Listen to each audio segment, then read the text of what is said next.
Okay. So, sa Unit 13, gagamit naman tayo ng una, yung logical operators and or sa kasi not. So, and or not, logic lang po tayo. Pag and sinabi natin, at least both of the conditions should be true. Okay? Pag or, at least one of the conditions should be true. Pag not, reverse. Okay? Opposite of the condition. So, hindi ko na gagamitin yung nando sa notes. Punta tayo dun sa same table na ginagamit natin. Okay?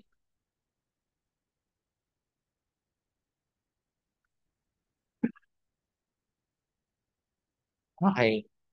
So, new query tayo. Okay? Ang gagawin ko, sample ng end. So, kukunin natin lahat ng birth date na, okay, lahat ng birth date na ang day ay greater than October 1. Okay?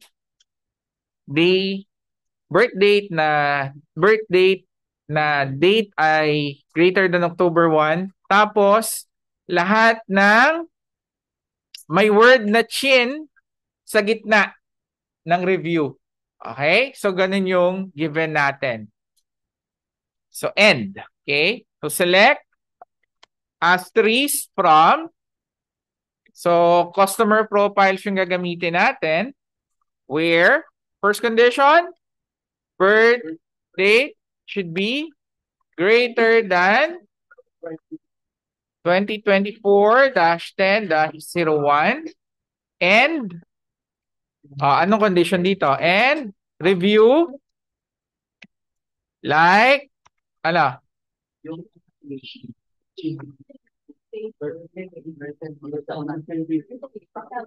Percentage, chin, percentage. Okay.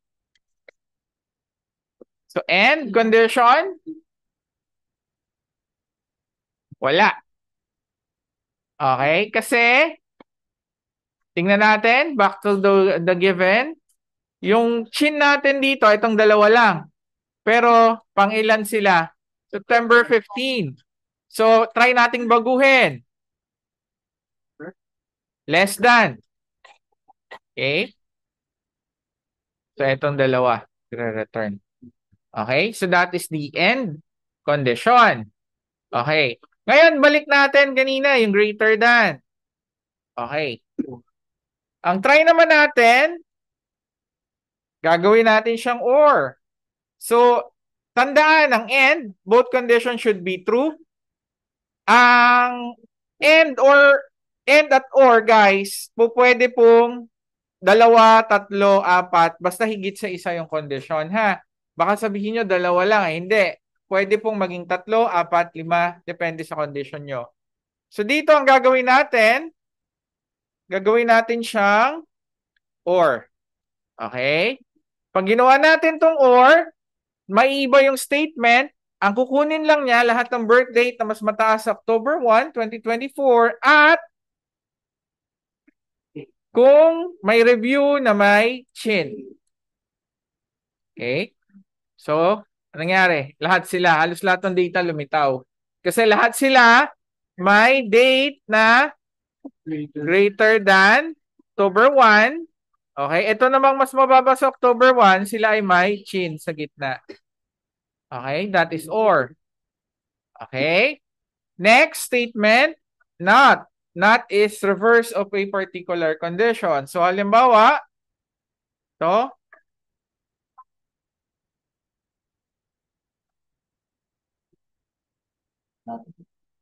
So, paano gagawin natin not? Where? Not? Okay. Okay, ito siya. Hindi mataas sa October 1. Ano yung hindi mataas sa October 1? Mababa sa October 1. Okay? Yun yung kabaligtaran. Reverse condition. Pwede rin naman na ganito. Ba't napapaa kayo? Ang daming araw na walang pasok. Ibig sabihin, di man lang kayo nag-testing sa bahay. Okay? We're not review like chin. So, ibig sabihin lahat ng walang chin sa gitna. Okay, ito.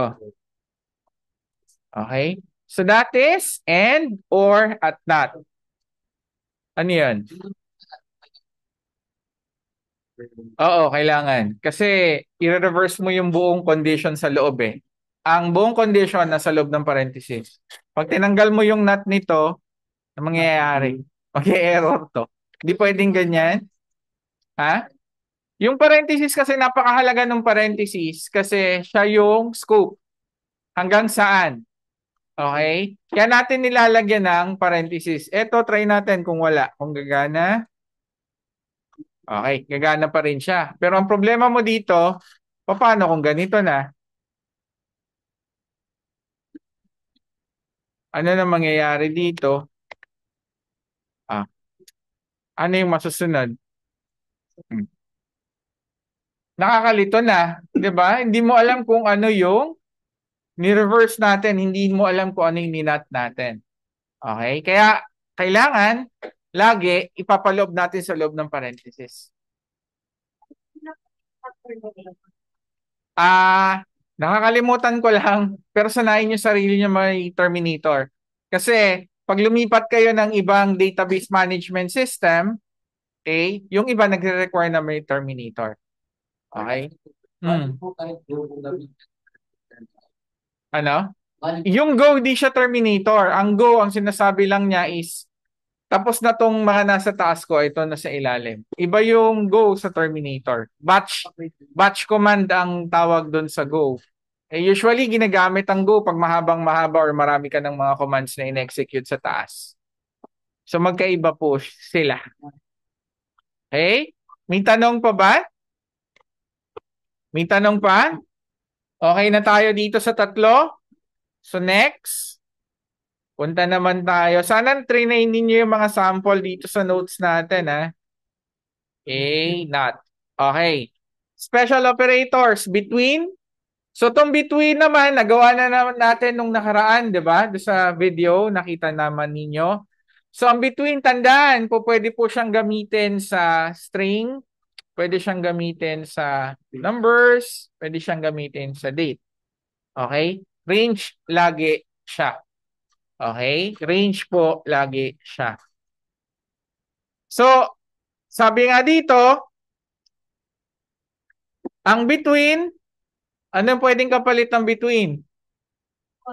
End. Kaso yung end, dapat may, eto, malito.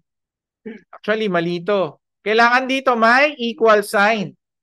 Kasi ang mangyayari dito, hindi niya isasama si 50 at 100. Pero kay between, sasama niya yung 50 at 100. So, try natin yan. Okay? Meron tayong value dito. Gagawin natin, recap lang.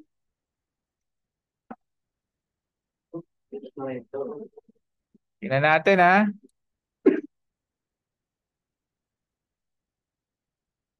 Okay. Where between salary greater than 10 and salary less than 50. So, tingnan natin kung, ay, sorry mali pala yung between. Yung isa between, where between, where salary is between 10 and 50, where salary is, tingnan natin kung parehas. Yung between, or salary between 10 and 50, okay. Pero ito, where salary is greater than 10 and less than 50, hindi kasama yung 10 sa 50. So para ma-equate, kasi alam natin ang between kasama yung una at dulo, lagyan nyo ng equal sign. Pag nilagyan nyo ng equal sign, ano nangyari? Sorry, baliktad. Ayan. Okay? Yan. Kasama na siya. Okay? Between. Ganon din guys sa concept ng string at ng date. Okay? So let's say for example,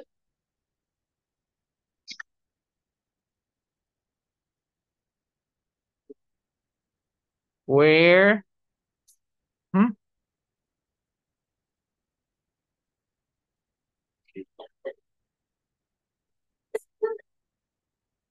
Birth date between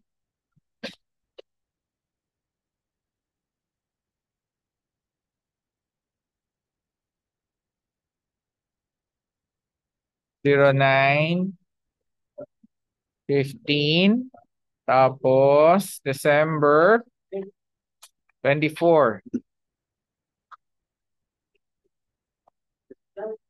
Oh, December 24. Okay? So, yan. Pero pag in-end natin,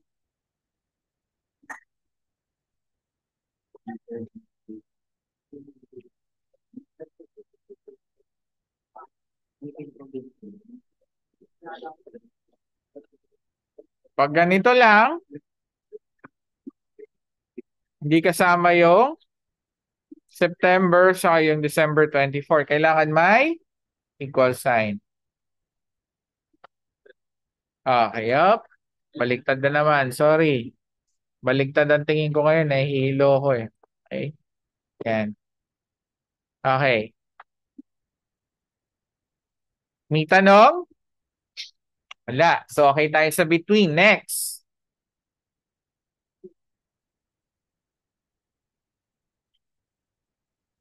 Dates. Is null. Okay. Is null natin, ang purpose po ng is null is to check kung yung isang particular column ay walang laman or null. Okay, so paano gagawin natin? Dito kasi example natin, wala tayong null. So gawa po tayo ng null. I-update ko lang. Okay, ito na lang. Oh,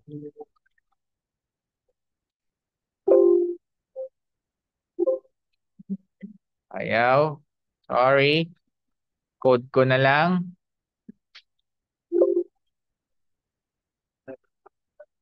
Okay, code na lang natin. Update customer profiles. Set name is equals to null where ID is equals to 5. Okay. Date natin. Name does not allow null. Sorry. Null. Not null. O, ano na lang, birth date. Okay. Naka-not null eh. Okay. Birth date. Yan. Okay. Naka-null na siya. So, paano gamitin yung is null? Select asterisk from customer profiles. Is null. Where birth date is null. So, select lang niya lahat ng birthday na null. So, yan na po siya. Okay? Next. So, like na ano na natin lahat, di ba? Lahat ng sample, so skip na natin si like. Okay? So, ito yung mga definition natin. In, okay na rin tayo. Okay. Exist. Okay. Exist, wala pa, di ba? Okay. So, paano yung exist? Ang exist po, guys, gumagamit siya ng select subquery. Okay? Paano nangyayari sa exist? Paliwanag natin. Ang exist po, ganito. I-execute niya lang yung main query kapag may laman yung select subquery. Pag ito may return na data, i-execute niya to. Pag ito walang data, hindi niya to i-execute. Maliwanag ba? Okay. So, pwede mong gamitin yung same table or pwede kang gumamit ng magkaibang table. Depende sa'yo. So, let's say for example, ganito yung gagawin ko. Meron akong dalawang table dito eh. Okay? So, let's say for example, select asterisk from customer profiles where exist, okay, select, okay. Dahil ito pang check lang natin, pwede kayong gumamit ng kahit isang column lang, pwedeng asterisk. Kasi ang mangyayari lang dyan as long as may ni-return. Pero technically, wala kang pakialam kung ano yung nire-return niyang column. As long as may ni-return lang, ha? Okay? So, pwede tayong gumamit ng asterisk kung gusto natin. Pwede tayong gumamit ng isang column lang. From table customer profiles where, okay, sabihin natin, pahirapan natin ng konti. Where name like, okay. So, single quote, lahat ng nagtatapos sa A to A, E, I, O. A, E, I, O, U. Okay, lahat na nagtatapos sa A, E, I, O, U. Pag may name na nagtatapos sa A, E, I, O, U, execute niya yung customer profiles. Okay? Pag wala siya execute. Wala. So, check natin kung tama na walang ganon.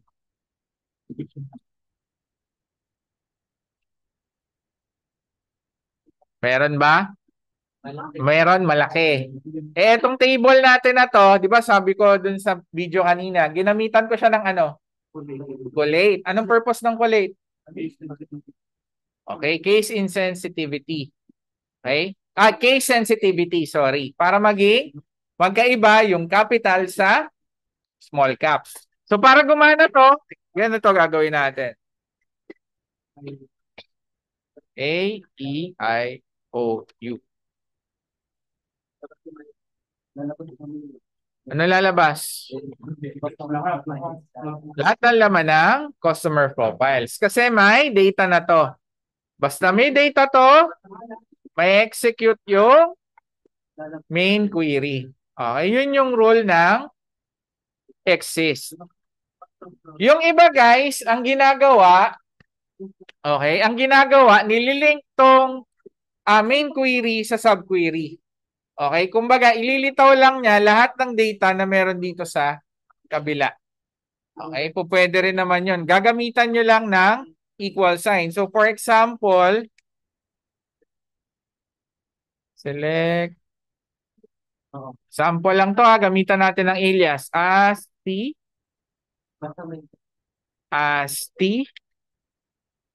okay. Ito T dot, bakit natin ginamitan ng T dot? Ibig sabihin kasi itong name na to manggagaling dito. Okay, sa table customer profiles. Parehas sila kasi may column na ganon. So ginamitan natin alias para ma-separate yung column where name or T dot name, like, and, okay, and pwede nating ano hindi C dot birth date. Kita nyo? Yung tong birth date na to nanggaling dito sa main. It's not equal to T dot birth date. Example lang to ah. Hindi ko alam kung mililitaw to na data. Tingnan natin. Okay, meron. Okay. Tingnan natin yung condition. Sabi doon sa condition, kailangan yung C dot birth date hindi equal sa T dot birth date at yung T-name ng table customer profiles ay nagtatapos sa AEIOU. So, eto alam natin may record. Eto, okay, alam din natin may record. Kasi alam natin na may birth date si customer profiles, alam din natin na may birthday si table customer profiles. So, as long as hindi magka-match, okay, which is true, may mga hindi sila match na data, at may AEIOU na nagtatapos sa table customer profiles, execute niya ito. Pero ang tanong, bakit 4 lang? 6 to, di ba? 6. Bakit kaya, nung in-execute natin tong query, Apat lang. Okay. Ano kaya ang dahilan doon? So check natin ha. Si table customer profiles, ito yung data. Okay. Lagay natin sa Excel.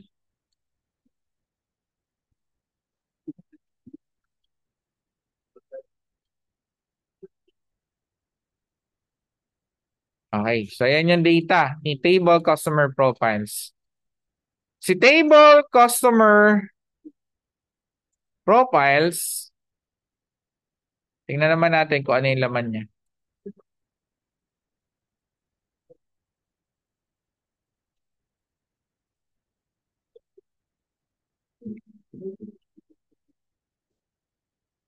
Okay. Ito naman yung laman niya.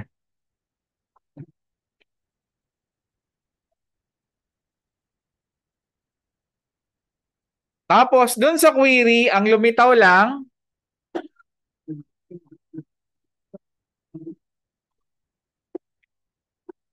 to.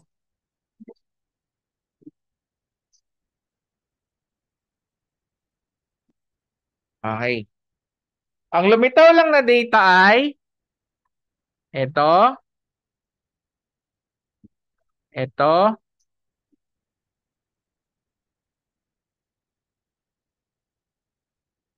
okay, etong apat lang. Ang binago lang natin sa condition, sabi natin sa condition, as long as nagtatapos sa capital A, which is ito, okay?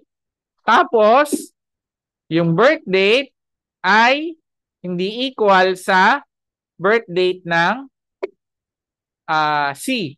Yung birth date nito ay hindi equal sa birth date nito. Okay, anong nangyari? Palagay ninyo. Ito yung data natin. Bakit hindi nasama si 4 saka si 5? Ba't di nasama si 4 saka si 5?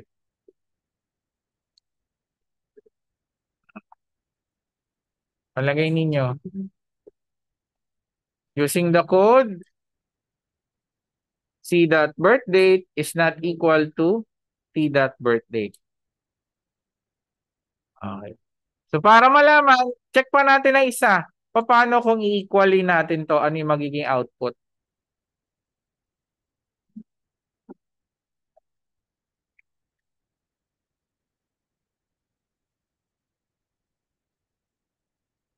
Pag equal. Pag equal, isa lang. Okay?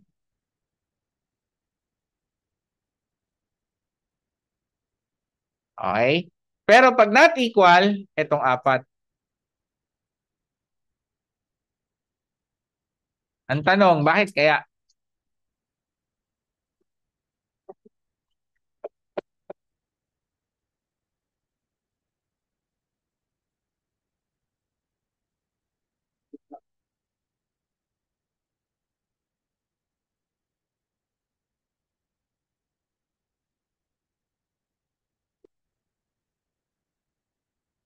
Ano?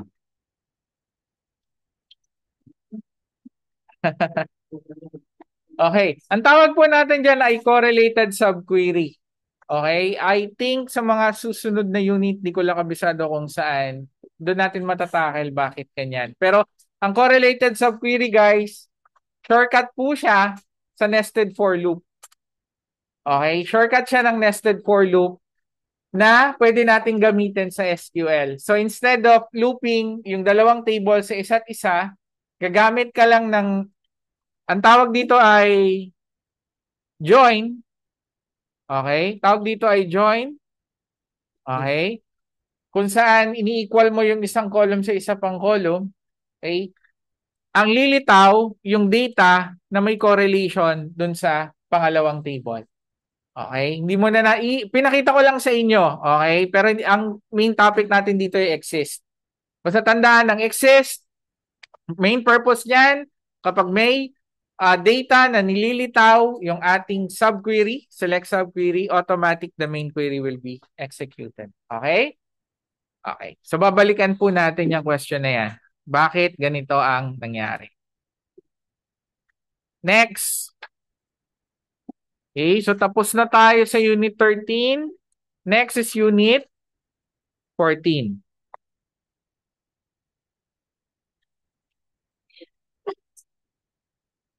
Okay.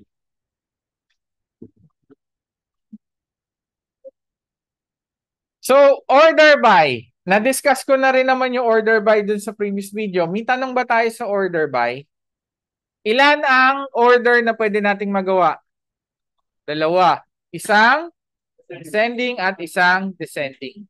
At pwede po tayong mag-order ng multiple columns, hindi lang isa.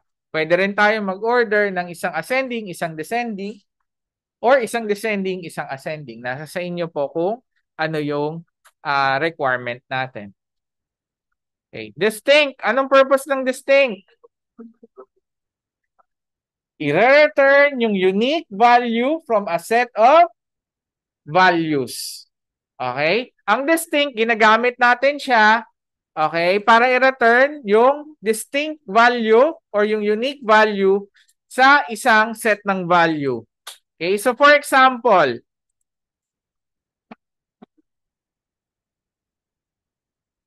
distinct. Select birth date from customer profile. Pag ito ginawa natin, yung umuulit ba? Wala, no? Wala umuulit kahit isa. Meron? Ito, yung November 1. Okay. So, may umuulit. So, para mawala yung umuulit na value, pwede po natin gawin ay ganito. Select distinct birth date. Okay. Nawala na yung umuulit. November 1, isa na lang. Paano naman kung nag-distinct tayo pero multiple columns?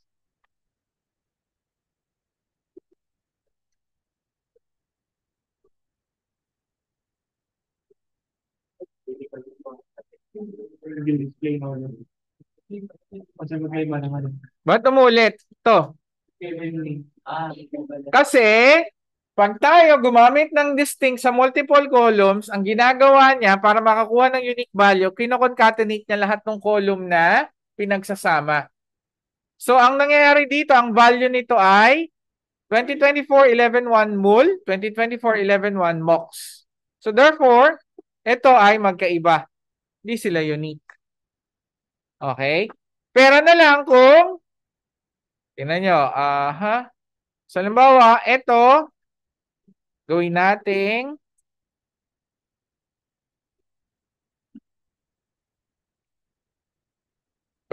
parehas. Okay? Pag in-execute natin yan, isa na lang siya. Kasi nga kino-concatenate or pinagsasama lahat ng values dun sa column. Pinagdidikit-dikit niya para makakreate ng unique value. Next. Okay. Aggregate function. So, ito yung rule na dapat tatandaan sa aggregate function. Okay? Ang count, min, max, okay, ay pwede nyo pong gamitin sa lahat ng data type. Count, min, max. Pero, ang sum at average, pang numeric lang. Hindi siya pwedeng gamitin sa ibang data type. Okay? Lagi pong tatandaan, count, min, max para sa lahat, sum and average para lang sa numeric. Okay? So, halimbawa,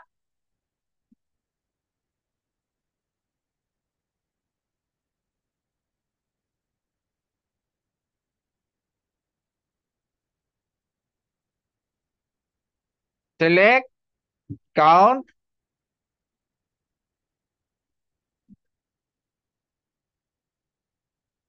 okay, birth date, Anim. Anim yung records natin. Okay?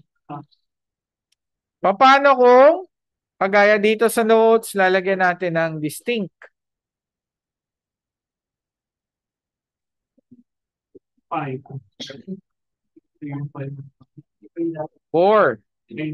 Okay, kasi tingnan natin ulit. Ilan yung parehas? 1, 2. The rest, 3, 4. Okay? Pinibilang niya yung unique lang. Dahil may umulit, treated as 1 lang yon. Okay? Ito at ito ay 1. Ito at ito ay 1. So therefore 1, 2, 3, 4. Okay? Yung gamit ng count. Next, mean at max. Pinakamababa, pinakamataas.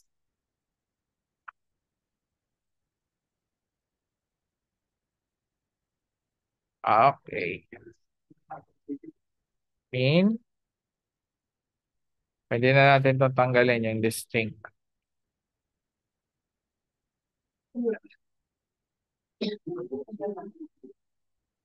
Min max. Okay, ito yung pinakamababa. Ito yung pinakamataas. Min max. Paano kung magmi-min max sa string?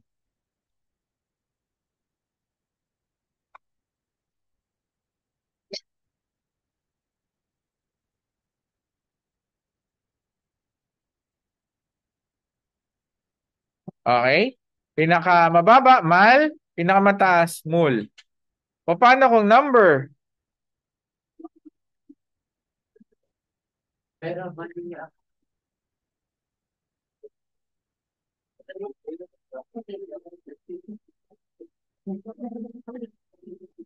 Okay. Min and max. Next. Anong kasunod? Sum and average. So, tandaan, sum and average, para lang sa number. Sum.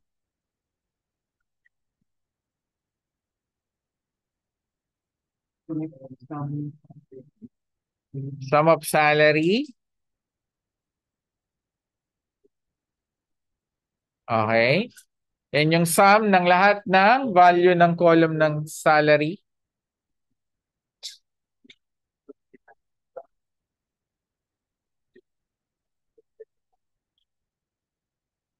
Okay. Tapos average, AVG.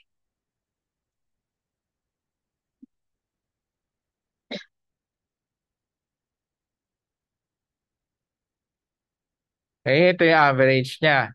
Paano kung ayaw niyong maniwala, tapos gagamitin niyo yung average sa string o kaya sa date?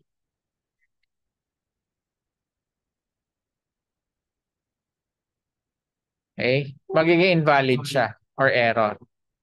Okay? Tanong? Tanong? Aggregate function? Wala?